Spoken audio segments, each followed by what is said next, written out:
प्यारे बच्चों, आज के इस वीडियो में फाइलम निमेटोडा के अंतर्गत एस्केरिस के वर्गीकरण और उसकी बाह्य संरचना के बारे में हम लोग आवश्यक जानकारी प्राप्त करेंगे।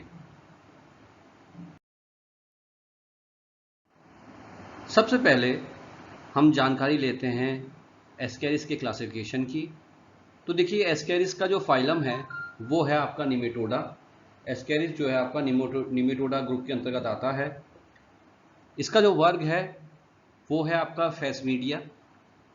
इसका गण या ऑर्डर एस्केरोइडिया, और इसका जो वंश है वो है एस्केरिस, और जो इसकी सामान्य प्रजाति पाई जाती है वो है आपकी लम्ब्रिकॉइडस। तो ये एस्केरिस का एक सामान्य क्लासिफिकेशन है।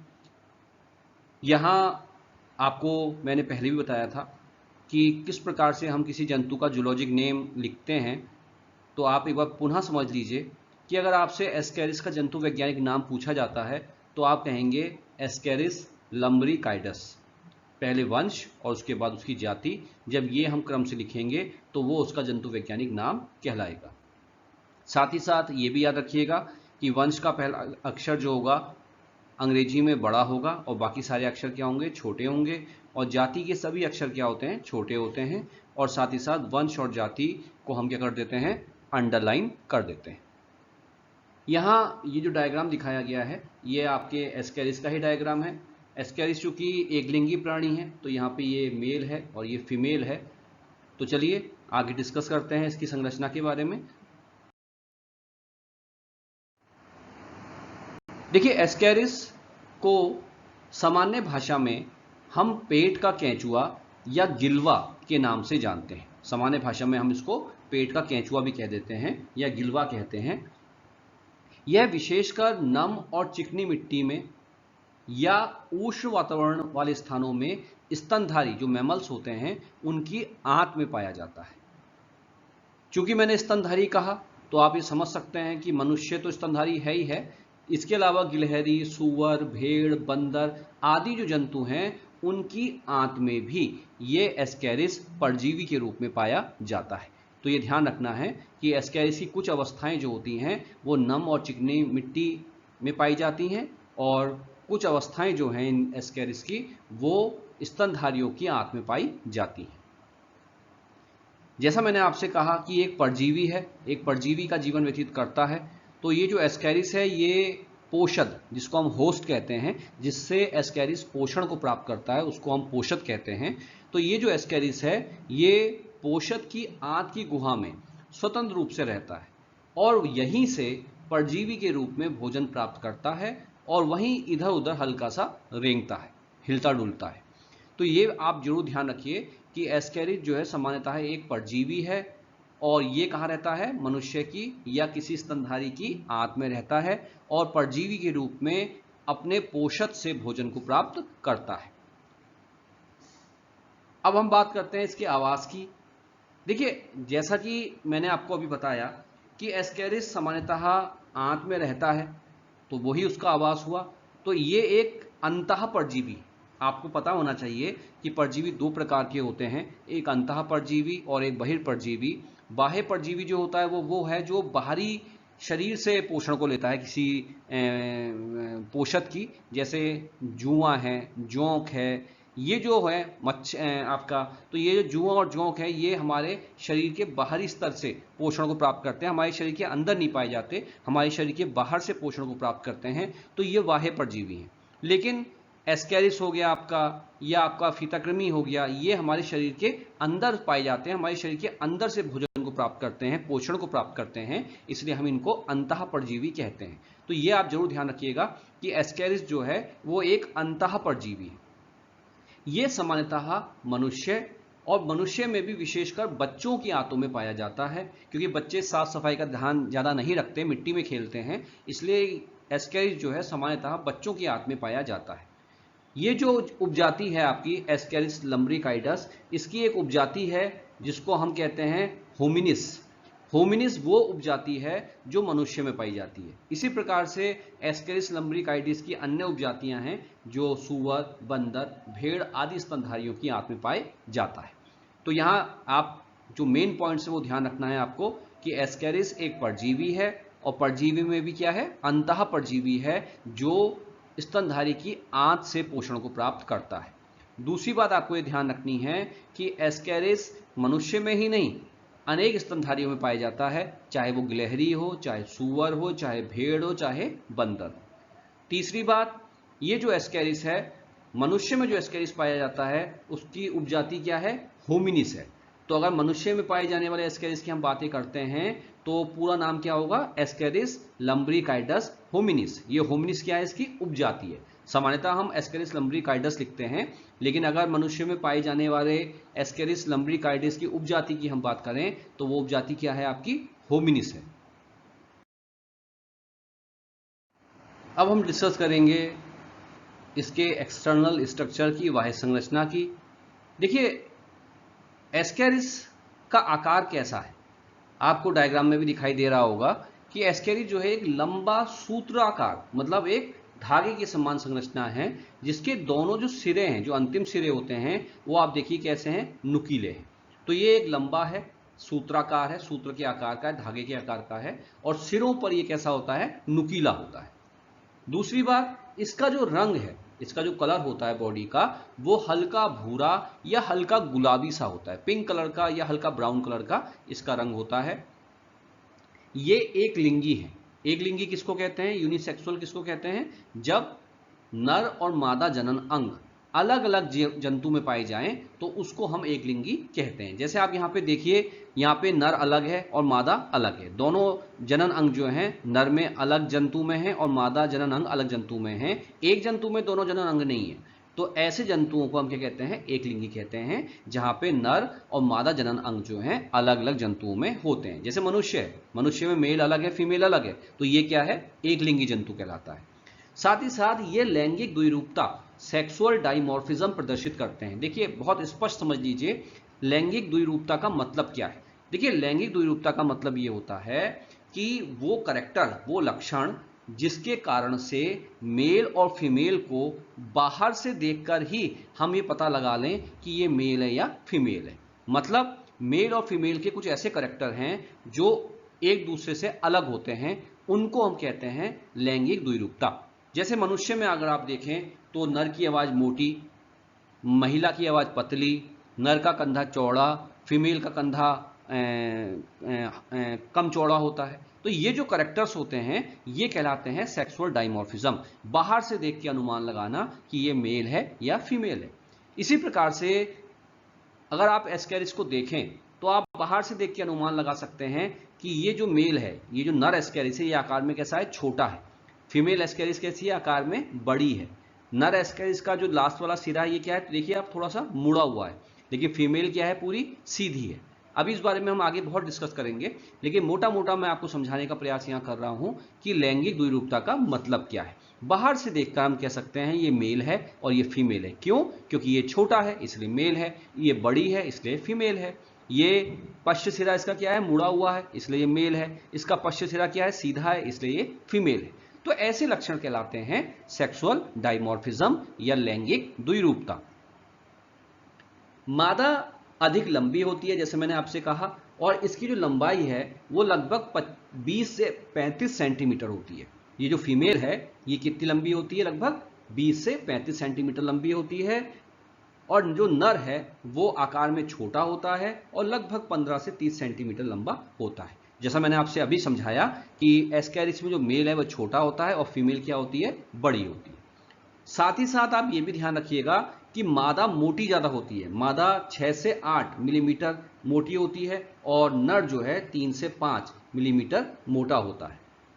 साथ ही साथ नर का जो पश्च सिरा है ये क्या होता है, मुड़ा हुआ होता है, जबकि फीमेल का पश्च सिरा जो है क्या होता है, सीधा होता है। फीमेल बिल्कुल सीधी होती है, जबकि मेल का जो है पश्च पोर्शन, जो पोस्टीरियर पार्ट है, वो क्या होता है, मुड़ा हुआ होता है। तो यहां ये समझ में आपके आ गया होगा लैंगिक द्विरूपता किसको कहते हैं और एक लिंगी किसको कहते हैं। देखिए एस्केरिस के शरीर के चारों ओर एक चमकीला और अर्धपारदर्शी आवरण पाया जाता है जिसको हम उपचर्म या क्यूटिकल कहते हैं। अगर आप एस्केरिस को देखेंगे तो तो आप ये पाएंगे कि एस्केरिस का जो शरीर है वो बेहद चमकीला दिखाई देता है। कई बार बोर्ड एग्जाम में क्वेश्चन पूछा जाता है कि हमारे आंत में, हमारे आहार नाल में अगर हम मांस खाते हैं, मीट खाते हैं तो वो पच जाता है, तो फिर एस्केरिस हमारे शरीर के भीतर जिंदा कैसे रहता है। तो देखिए, ये एक सोचने वाली बात है कि हमारे शरीर में HCl और अनेक एंजाइम हैं जो मांस तक को पचा देते हैं। तो एस्केरिस में ऐसा क्या है कि ये नहीं पचता। तो यहां पे एस्केरिस की जो विशेषता है वो यही उपचर्म या क्यूटिकल का आवरण है। इस उपचर्म या क्यूटिकल के कारण से एस्केरिस पर हमारी आहार नाल के किसी भी पाचक एंजाइम या HCl का कोई प्रभाव नहीं पड़ता। तो ये क्यूटिकल एक बेहद इंपॉर्टेंट करैक्टर है इस एस्केरिस का। एस्केरिस के पूरे शरीर पर लंबाई में 4 धारियां पाई जाती हैं। अब ये लंबाई में 4 धारियां कैसी हैं, इसको समझने का प्रयास कीजिए। देखिए, मान लीजिए कोई भी रेंगने वाला जंतु है, तो अगर आप देखें तो इसके 4 सिरे होंगे। एक निचला सिरा, निचले सिरे को हम क्या कहेंगे, अधरभाग। ऊपरी सिरा, उसको हम क्या कहेंगे, पृष्ठभाग। और सिरे जो किनारे किनारे के सिरे होंगे, ये वाली और ये वाले जो किनारे के सिरे होंगे, इनको हम कहेंगे पार्श्व भाग। यही तो होगा।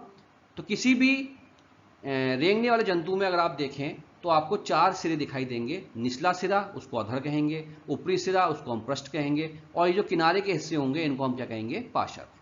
तो एस्केरिस में पूरी लंबाई में आपकी 4 धारियां मिलती हैं। अगर ये ऊपरी सिरा है तो ऊपरी सिरे पर एक धारी होगी, मध्य में, बिल्कुल मध्य में एक सिरा, पृष्ठ में बिल्कुल मध्य में एक धारी होगी। तो इस धारी को हम क्या कहेंगे, मध्य पृष्ठधारी, क्योंकि मध्य में इसलिए मध्य और पृष्ठ में इसलिए पृष्ठ, तो उसको क्या कहेंगे हम, मध्य पृष्ठधारी। इसी प्रकार से अधर भाग, जो निचला भाग है, उसमें भी एक धारी होगी इसी प्रकार से। तो मध्य में है और अधर भाग में, इसलिए हम इसको क्या कहेंगे, मध्य अधरधारी। और इसी प्रकार से पार्श्वों में एक एक धारी होगी। जैसे यहां मैं दिखा रहा हूं, पार्श्वों में एक एक धारी दिखा रहा हूं हरे रंग से, क्योंकि पार्श्व 2 हैं, तो दोनों ओर एक एक धारी होगी, तो इनको क्या कहेंगे हम, पार्श्वधारी कहेंगे। तो इस प्रकार से एस्केरिस में 4 धारियां पूरी लंबाई में पाई जाती हैं। एक मध्य पृष्ठधारी, मध्य अधरधारी और 2 पार्श्वधारियां। ये आपको पता होना चाहिए। और ये जो धारियां हैं, ये हल्के श्वेत रंग की या धुंधले से आकार की होती हैं, धुंधले से कलर की होती हैं। अब एक और बहुत महत्वपूर्ण बात जो आपको पता होनी चाहिए कि देखिए, एस्केरिस का जो मुख होता है, जो मुंह होता है, माउथ होता है, वो अग्र सिरे पे पाया जाता है। और इसका जो आकार है वो क्या है, त्रिकोण के आकार का। त्रिकोण के आकार का मतलब त्रिकोण के आकार कैसा होता है आपका, त्रिकोण अगर आप बनाएंगे तो कैसा त्रिकोण बनेगा आपका, कुछ ये तो हुआ त्रिकोण का आकार। तो इस प्रकार का इसका मुख होता है, एस्केरिस का त्रिकोण के आकार का मुख होता है। और ये जो मुख है, इस मुख के चारों ओर 3 अर्धचंद्राकार और चौड़े ओष्ठ पाए जाते हैं। अर्धचंद्राकार का स्ट्रक्चर क्या होगा आपका, यही तो हुआ अर्धचंद्राकार आपका, ठीक है। तो इस आकार के 3 ओष्ठ, ओष्ठ मतलब क्या होगा, लिप, होठ। जैसे हमारे मुंह पे 2 होठ हैं, ऊपर का होठ और नीचे का होठ, उसी प्रकार से इस त्रिकोणीय मुंह के चारों ओर 3 अर्धचंद्राकार ओष्ठ पाए जाते हैं। इनमें ऊपर वाला जो ओष्ठ होता है उसको हम मध्य पृष्ठ ओष्ठ, और शेष 2 ओष्ठों को हम क्या कहते हैं, अधर पार्श्व ओष्ठ कहते हैं। अब आप इसको डायग्राम से समझने का प्रयास करेंगे कि इसका क्या मतलब है। देखिए, मैं आपको थोड़ा सा समझाता हूं।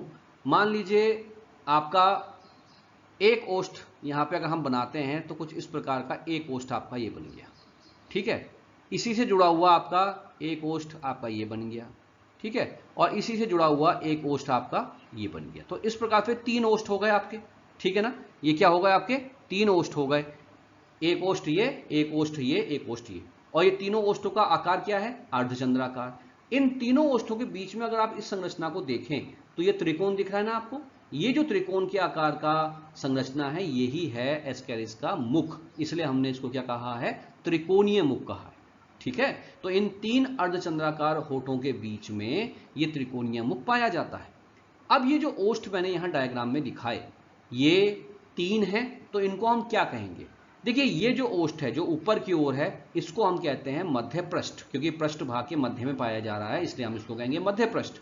और ये जो नीचे के 2 ओष्ठ हैं, क्योंकि ये प्योर अधर में भी नहीं है और प्योर पार्श्व में भी नहीं है, तो इसलिए हम इनको अधर पार्श्व ओष्ठ के नाम से जानते हैं। क्योंकि ये अधर भाग में तो है, निचले भाग को तो कवर कर ही रहे हैं, साथ साथ पार्श्वों को भी कवर कर रहे हैं, इसलिए इन दोनों ओष्ठों को हम क्या कहेंगे, अधर पार्श्व ओष्ठ। तो ऊपर वाले ओष्ठ को कहेंगे हम मध्य पृष्ठ ओष्ठ और नीचे वाले को क्या कहेंगे हम, अधर पार्श्व ओष्ठ। अब डायग्राम के माध्यम से आप थोड़ा सा इसको देखने का प्रयास कीजिए। देखिए मैंने आपको इस डायग्राम में क्लियर दिखाया है आपको कि किस प्रकार से एस्केरिस का मुख होता है। आप देखिए एक ओष्ठ आपका ये है, एक ओष्ठ आपका ये है, एक ओष्ठ आपका ये है, और इन ओष्ठों के बीच में ये जो संरचना आप देख रहे हैं ये है एस्केरिस का मुख, मुंह, जो कि कैसा है, त्रिकोण के आकार का। अब रेखा चित्र के माध्यम से देख लेते हैं। ये देखिए आप, एक ओष्ठ ये है जिसको हमने क्या कहा, मध्य पृष्ठ ओष्ठ। एक दो ओष्ठ आपके ये दिख रहे हैं जिनको हमने क्या कहा, अधर पार्श्व ओष्ठ। तो इस प्रकार से तीन ओष्ठ हैं और इनके बीच में जो ये संरचना है ये है एस्केरिस का क्या, मुख। अब यहां पे एक बात और ध्यान रखना है हमको कि जो लिप्स हैं, जो ओष्ठ हैं, इनके भीतरी किनारों पर उपचर्म से बने छोटे छोटे दांत व किनारों पर संवेदी अंकुर पाए जाते हैं। देखिए एस्केरिस के ओष्ठ जैसा मैंने अभी आपको डायग्राम में दिखाया है, मान लीजिए एस्केरिस के आपके तीन ओष्ठ हैं, एक ये और एक ये, ठीक हो गया ना। तो ये जो अंदर का सिरा है, ये वाला, ये जो अंदर का सिरा है, इस ओष्ठ का जो ये अंदर का सिरा है, ये जो अंदर का सिरा है, इन अंदर के सिरों पर क्या पाए जाते हैं, आपके क्यूटिकल के बने हुए दांत रूपी संरचना, आरी के समान छोटे छोटे दांत रूपी संरचना इन पे पाए जाते हैं, जो भोजन को काटने के काम में आएंगे। ठीक है, तो ये जो ओष्ठ हैं इनके भीतरी किनारे, जो अंदर के किनारे हैं, इन पे क्यूटिकल के बने छोटे छोटे दांत पाए जाते हैं। साथ ही साथ इन ओष्ठों पर अनेक संवेदी अंकुर, सेंसरी ऑर्गन्स पाए जाते हैं, संवेदी अंग पाए जाते हैं। अब इसके बारे में मैं डिस्कस आगे करता हूं आपसे। इतना आप समझ लीजिए कि इन ओष्ठों के भीतरी सिरे पे तो क्या है, क्यूटिकल के बने हुए दांत हैं, और इसके अलावा इसमें क्या पाए जाते हैं, संवेदी अंकुर पाए जाते हैं, सेंसरी पेपिली पाए जाते हैं, जो एस्केरिस को संवेदना देने का काम करते हैं। अब देखिए ये कौन कौन से संवेदी अंकुर हैं, हम इसको समझने का प्रयास करते हैं। देखिए एस्केरिस के मुख पे जो ओष्ठ पाए जाते हैं, सिर्फ उसी में नहीं, उसके पूरे शरीर में, एस्केरिस के पूरे शरीर में अनेक संवेदी अंग पाए जाते हैं। आप जानते हैं कि एस्केरिस एक परजीवी है, एक पैरासाइट है, पैरासाइटिक जीवन व्यतीत करता है। तो एक पैरासाइट को सक्सेसफुल जीवन व्यतीत करने के लिए इन संवेदी अंगों की आवश्यकता होती है। तो ये संवेदी अंग कौन कौन से हैं, अब हम एक एक करके उसका डिस्कस करते हैं। देखिए सबसे पहले जो संवेदी अंग मैंने इससे पहले आपको बताया था, ओष्ठों पर, मध्य पृष्ठ ओष्ठ के दोनों पार्श्वों पर एक एक जोड़ा संवेदी अंकुर होता है। प्रत्येक पर दो दो सूक्ष्म संवेदांग होते हैं। अब आप डायग्राम में देखिए, मध्य पृष्ठ ओष्ठ ये है और इस मध्य पृष्ठ ओष्ठ का पार्श्व क्या है, ये और ये। तो मध्य पृष्ठ ओष्ठ के दोनों पार्श्वों पर एक एक जोड़ा संवेदी अंकुर, एक संवेदी अंकुर ये है आपका और एक संवेदी अंकुर आपका ये है, और इन दोनों संवेदी अंकुरों पर दो दो सूक्ष्म संवेदांग हैं, मतलब इससे दो दो संवेदांग जुड़े होते हैं। इसलिए आप देखिए यहां पे लिखा गया है द्विअंकुर। द्विअंकुर क्यों लिखा, क्योंकि इस संवेदी अंकुर में दो संवेदांग लगे होते हैं। तो ये ध्यान रखना है कि मध्य पृष्ठ ओष्ठ पर दोनों ओर एक एक संवेदी अंकुर पाया जाएगा और प्रत्येक पर दो दो सूक्ष्म संवेदांग होते हैं, जो सेंस को या संवेदनाओं को क्या करते हैं, ग्रहण करते हैं। इसके अलावा ये जो अधर पार्श्व ओष्ठ हैं, इन अधर पार्श्व ओष्ठों के अधर भाग में, ये अधर पार्श्व ओष्ठ ये दोनों हैं, तो ये इनका निचला भाग है, अधर भाग है। तो यहां पर एक द्विगुण संवेदी अंकुर होता है, जिसको हम अधर संवेदी अंकुर के नाम से जानते हैं, अधर संवेदी अंकुर। तो देखिए ये दोनों अधर पार्श्व ओष्ठ के ये अधर सिरे पे दोनों में आपको एक एक संवेदी अंकुर दिखाई दे रहा है, तो इसको हम क्या कहते हैं, अधर संवेदी अंकुर। तो क्लियर हो गया। पहला अधर पार्श्व ओष्ठ, अधर पृष्ठ, मध्य पृष्ठ ओष्ठ पर मैंने आपको बता दिया दोनों सिरों पर एक एक संवेदी अंकुर होगा। अधर पार्श्व जो ओष्ठ है उनके अधर भाग में एक एक क्या होगा आपका? अधर संवेदी अंकुर या द्विगुण संवेदी अंकुर होगा। अब देखिए ये जो आपका अधर पार्श्व ओष्ठ था, इसी अधर पार्श्व ओष्ठ के अधर भाग में तो हमने पढ़ लिया संवेदी अंकुर, इसके पृष्ठ पार्श्व भाग में भी एक एक पार्श्व संवेदी अंकुर होता है। आप डायग्राम में देखिए, ये जो आपके ओष्ठ थे जिसको हमने क्या कहा था? अधर पार्श्व ओष्ठ कहा था। इसके अधर भाग में तो मैंने आपको बता ही दिया कि अधर संवेदी अंकुर पाए जाते हैं। इसके पार्श्व में, इस पार्श्व में भी एक एक संवेदी अंकुर पाया जाता है, जिसको हम क्या कहते हैं? पार्श्व संवेदी अंकुर। आप डायग्राम में देखिए, ये और ये जो दोनों हैं, ये क्या है? आपके पार्श्व संवेदी अंकुर पाए जाते हैं। इसके अलावा इन पार्श्व संवेदी अंकुरों के ठीक पास में, इन पार्श्व संवेदी अंकुरों के ठीक पास में एक एक खांच के समान संवेदी अंग पाया जाता है, जिसको हम एम्फिट कहते हैं। ये भी आप ध्यान रखिएगा कि एम्फिट कहां पाया जाता है? अधर पार्श्व ओष्ठ के पार्श्व संवेदी अंकुर के पास। समझ में बात आ रही है आपके? पार्श्व संवेदी अंकुर के पास एक एक एम्फिट पाया जाता है। तो ये डायग्राम में आपको क्लियर हो रहा होगा कि अधर पार्श्व ओष्ठ के अधर तल पर एक एक संवेदी अंकुर है, अधर पार्श्व ओष्ठ के पार्श्व में एक एक पार्श्व संवेदी अंकुर है, और पार्श्व संवेदी अंकुर के पास एक एक खांच के समान एम्फिट नामक संवेदी अंग और है। इसके अलावा ये तो आपके मुख के जो ओष्ठ थे उनके संवेदी अंग मैंने बताए या संवेदांग बताए। अब शरीर के अन्य कौन कौन से भाग में संवेदांग पाए जाते हैं? देखिए शरीर के पार्श्वों में मुख से लगभग 2 मिलीमीटर दूर एक एक छोटा ग्रीवा संवेदी अंकुर पाया जाता है। अब डायग्राम में मैंने आपको थोड़ा सा समझाने का प्रयास किया है। अगर आप ये एस्केरिस देखिए तो ये दोनों सिरे क्या हैं? पार्श्व हैं। तो अग्र सिरे से 2 मिलीमीटर नीचे पार्श्वों पर एक एक, जो लाल रंग से दिखाया है, एक एक जो है क्या पाया जा रहा है? आपका ग्रीवा संवेदी अंकुर पाया जाता है। इसके अलावा पश्च सिरे से कुछ आगे की ओर, पश्च सिरा क्या हुआ? ये वाला हुआ। इससे कुछ आगे की ओर पार्श्व में, ये भी देखिए दोनों पार्श्व हैं, पार्श्व में एक खांच के समान ग्रंथीय संवेदांग पाया जाता है, जिसको हम फेसमिड कहते हैं। ये भी बहुत इंपॉर्टेंट है बोर्ड एग्जाम की दृष्टि से। एम्फिट कहां पाया जाता है, फेसमिड कहां पाया जाता है, ये आपको पता होना चाहिए। तो अग्र सिरे से 2 मिलीमीटर नीचे पार्श्वों में एक एक ग्रीवा संवेदी अंकुर पाया जाएगा, और पश्च सिरे से थोड़ा सा ऊपर की ओर दोनों पार्श्वों में एक एक ग्रंथीय संवेदांग पाया जाता है, जिसको हम क्या कहते हैं? फेसमिड कहते हैं। देखिए एस्केरिस में संवेदांग के बारे में तो हमने पढ़ लिया। अब हम बात करते हैं एस्केरिस के शरीर पर पाए जाने वाले विभिन्न प्रकार के छिद्र। अनेक प्रकार के पोर्स होते हैं और वो बहुत इंपॉर्टेंट है, एक एक करके हम इसका अध्ययन करेंगे। देखिए एस्केरिस के अग्र सिरे से लगभग 2 मिलीमीटर पीछे मध्य अधर रेखा पर एक एक छोटा सा उत्सर्जन छिद्र, एक्सक्रीटरी पोर पाया जाता है। डायग्राम में आप देखिए, ये अग्रसिरा और ये अग्रसिरे पर ये कौन सा भाग है? मान लीजिए अधर भाग है। कौन सा भाग है? अधर भाग, निचला भाग है मान लीजिए, और उसके मध्य में रेखा है, तो इस रेखा को हमने क्या कहा? मध्य अधर रेखा। तो इस मध्य अधर रेखा पर ऊपर से लगभग 2 मिलीमीटर नीचे एक छिद्र आपको दिखाई देगा, जिसको हम उत्सर्जन छिद्र कहेंगे, एक्सक्रीटरी पोर कहेंगे। इसके अलावा निचले सिरे पर अगर आप जाइए, निचले सिरे से लगभग 2 मिलीमीटर ऊपर अगर आप जाते हैं, तो इसी मध्य अधर रेखा पर एक खांच दिखाई देगी, जिसको हम गुदा द्वार कहते हैं। अगर एस्केरिस नर है, मेल है, तो आप ध्यान रखिएगा कि हम इसको गुदा द्वार ना कह करके मेल में हम इसको कहते हैं अवस्कर द्वार। और कारण क्या है इसको समझिए। देखिए मेल अगर एस्केरिस है तो मेल एस्केरिस में ये जो छिद्र है, ये जो दरार है, ये गुदा द्वार का काम तो करती है, मतलब अवशिष्ट पदार्थों को शरीर से बाहर निकालने के काम में तो ये छिद्र आता ही आता है।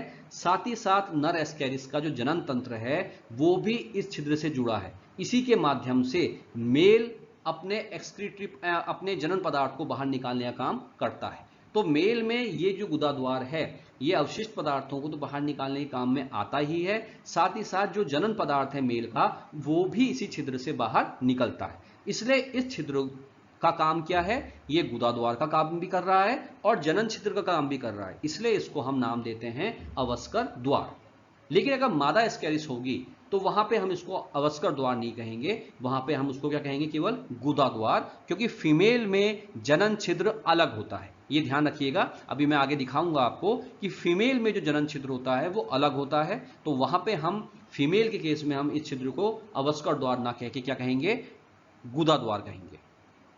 अब यहां एक और बात ध्यान रखनी है आपको कि ये जो अवस्कर द्वार है इससे दो कांटे के समान ये संरचना निकल रही है। नर के केस की बात कर रहा हूं, मेल के केस में इस अवस्कर द्वार से दो कांटे जैसी संरचनाएं बाहर निकलती हैं, जिसको हम नाम देते हैं पिनियल सीटी या पिनियल शूट।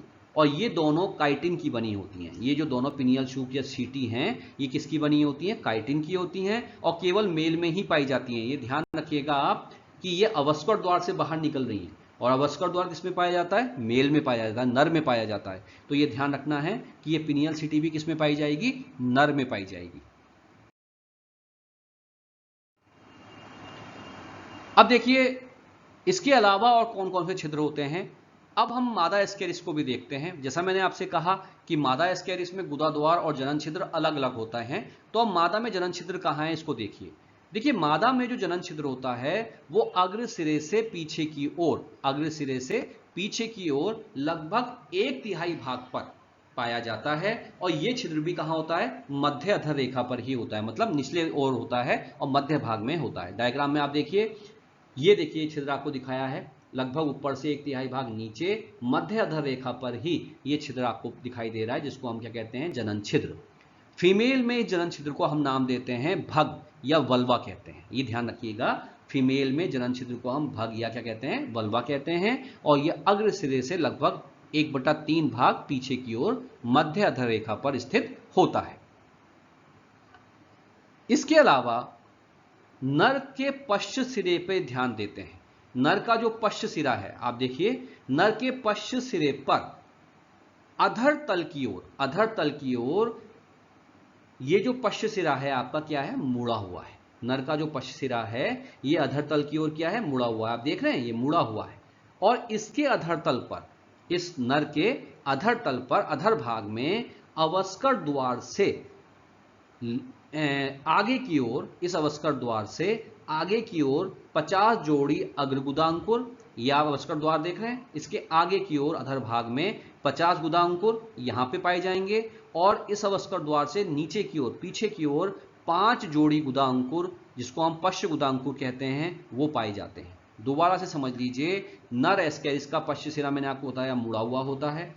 इसके अवस्कर द्वार के अधर तल पर आगे की ओर, अधर तल पर अवस्कर द्वार के आगे की ओर 50 जोड़ी अग्रगुदांकुर पाए जाते हैं, और अवस्कर द्वार के पश्च भाग की ओर, पीछे की ओर 5 जोड़ी पश्च गुदांकुर पाए जाते हैं।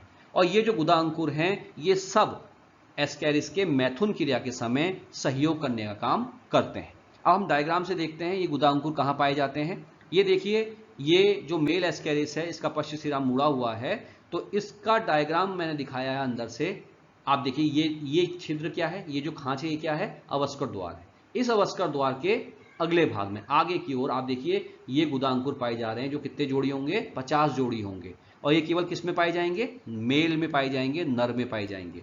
और इस अवस्कर द्वार के नीचे की ओर आप देखिए ये आपको 5 जोड़ी गुदांकुर पाए जाते हैं, जिसको हम क्या कहते हैं, पश्च अवस्कर या पश्च गुदा अंकुर। तो 50 जोड़ी अग्रगुदा अंकुर और अवस्कर द्वार के नीचे पश्च गुदा अंकुर पाए जाते हैं।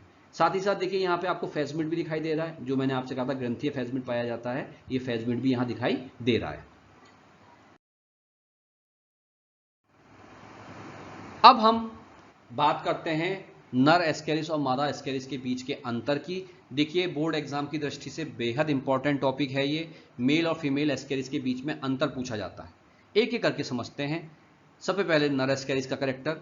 जैसा मैंने आपको बताया कि नर जो है आकार में छोटा होता है और कम मोटा होता है, ज़्यादा मोटा नहीं होता, और जबकि मादा इसके बिल्कुल उल्टी होती है। मादा क्या होती है, लंबी होती है बहुत और मोटी होती है।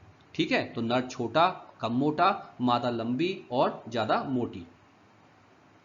मेल जो होता है उसका पश्च सिरा अधर तल की ओर मुड़ा होता है। ये मैंने आपको अभी बताया कि नर का जो पश्च सिरा होता है वो क्या होता है, मुड़ा हुआ होता है। अगर आप डायग्राम में देखेंगे तो इस प्रकार से नर का पश्च सिरा क्या है, मुड़ा हुआ होता है। लेकिन जो फीमेल होती है वो कैसी होती है, फीमेल बिल्कुल कैसी होती है, सीधी होती है। तो ये ध्यान रखिएगा कि नर का पश्च सिरा क्या है, आपका मुड़ा हुआ है, और मादा का पश्च सिरा क्या होता है, बिल्कुल सीधा होता है। ठीक। तीसरा पॉइंट आप देखिए, नर में गुदा द्वार और जो जनन छिद्र है वो अलग अलग नहीं होते, एक ही होते हैं, और इसीलिए हम इसको क्या नाम देते हैं, अवस्कर द्वार। जबकि फीमेल के केस में क्या होता है, गुदा द्वार पश्च सिरे पर और जनन छिद्र कहाँ होता है, अगले सिरे पर होता है। तो यहां ध्यान रखना है कि फीमेल में जो गुदा द्वार है वो पश्च सिरे पर होगा और जनन छिद्र कहाँ होगा, अग्र सिरे पर होगा। दोनों छिद्र अलग अलग होंगे। लेकिन मेल के केस में, नर के केस में क्या होता है, ये दोनों छिद्र जो हैं एक साथ होते हैं, और इसलिए उस छिद्र को हम क्या नाम दे देते हैं, अवस्कर द्वार। इसके अलावा जो मेल होता है, नर होता है, उसके अवस्कर द्वार से एक जोड़ी पिनियल सीटी या पिनियल शूक जो काइटिन के बने होते हैं वो निकले हुए होते हैं। लेकिन फीमेल में ये पिनियल सीटी नामक कोई संरचना नहीं पाई जाती। और अंतिम महत्वपूर्ण बात, जैसा मैंने अभी आपको बताया था कि मेल में अवस्कर द्वार के आगे और पीछे अग्र और पश्च गुदा अंकुर पाए जाते हैं। ठीक है, मैंने अभी आपको बताया था कि अवस्कर द्वार से अग्र 50 जोड़ी अग्र गुदांकुर और अवस्कर द्वार के पीछे 5 जोड़ी पश्च गुदांकुर पाए जाते हैं। लेकिन फीमेल में ये अग्र और पश्च गुदांकुर नहीं पाए जाते। तो ये कुछ महत्वपूर्ण अंतर हैं मेल और फीमेल एस्केरिस के बारे में, ये आपको याद होना चाहिए बोर्ड एग्जाम की दृष्टि से। तो इस वीडियो में मैंने आपको एस्केरिस के क्लासिफिकेशन, उसके बाहरी संरचना, संवेदांग, पाए जाने वाले छिद्रों, नर और मादा एस्केरिस के बीच में अंतर को समझाने का प्रयास किया। मैं उम्मीद करता हूं कि ये वीडियो आपको पसंद आएगा।